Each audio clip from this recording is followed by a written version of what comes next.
And I wasn't abused as a kid, but I was promised that if I was really good, I could see my family in California. I was in Florida for 3 weeks, a year.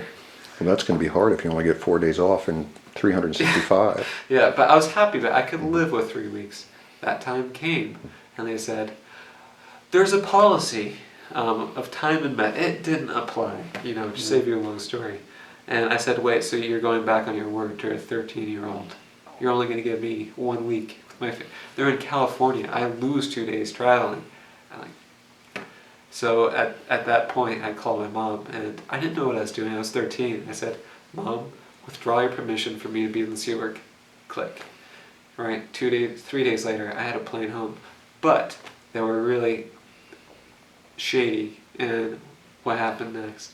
Where in the Sea Org, there's a policy that before you leave, you have to pass a meter check to make sure you're not like some evil person, or that you're not, you didn't do actual damage to the church. And I didn't know any of this. All I knew is a week in the past, I told my mom to withdraw her permission. I didn't know if that was going to get her cleared. I didn't know anything. I just know I had to get out. Because you wanted to see your family. Right. You're 13. And suddenly they say, okay, your plane is in 3 hours. Pack. But before you do that, you have to pass a meter check. If you don't pass, you can't get on the plane. Right? And I called my mom. I was like, hey Mom, so I'm packing, and she was like really happy.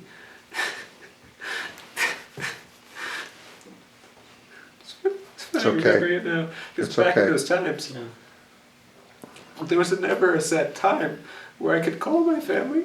So I'd make random calls, 2 in the morning, 3 in the morning, once a month, whenever I could. Just and they didn't know what I was going to call. So they wouldn't go out. They wouldn't go to movies, nothing. They would stay home all month long. Hoping to be there when you called. Yeah. Wow. So I didn't think I had so much emotion on that. How can you not? Yeah. So and I told my mom, but there's a catch. If I don't pass a meter check, I can't come home. And my mom was like, it's a non-refundable flight. If they won't let you take that flight, I can't pay for another one. And I knew that if I was there for just a week longer, they would handle me. I knew that. So I was scared. And going into a meter check scared, it's not a good idea. The meter's gonna show it, but they're gonna interpret that as a crime. So I was scared, but I lucked out. Big time. At that time, I had a major crush on one girl around my age at the same time. And she happened to be the person doing the meter check. Wow. I was so lucky. So when I forget what she asked me, and I said no, and a floating needle. That floating needle wasn't to the question. That was like, I like you. So I lucked out. If she wasn't the person that meter checked me, they would have held me back against my will. So then you were able to leave? Yeah. I passed. I was able to leave. And so you got back to California. Yeah. But then you entered the Sea Org again years later? Yeah, I don't understand. I didn't like my lesson. I was going to say, if it was so bad the first time. It was the only thing that I left for was I couldn't see my family. And I missed my family.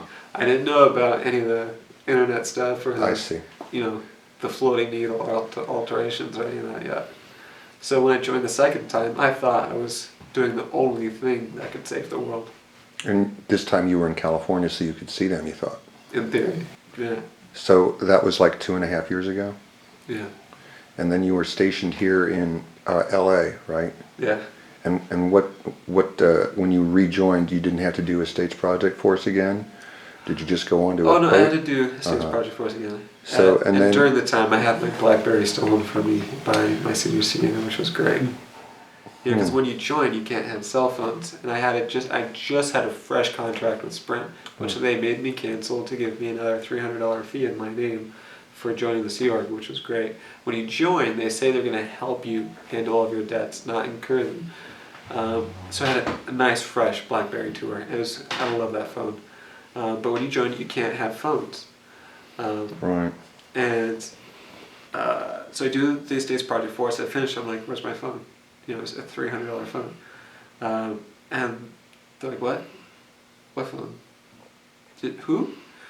Just playing dumb. And 2 weeks later, my senior has a fresh BlackBerry tour box, and she's asking me if she can, because I still had my charger for the phone, and she's asking me if she can use it. Do you think she was using your phone? Is that what you're saying? Yeah, I mean, I didn't check the serial number. but it was just incredible to me.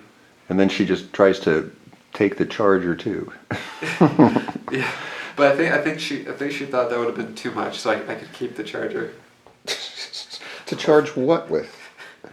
Your e-meter? My failing heart.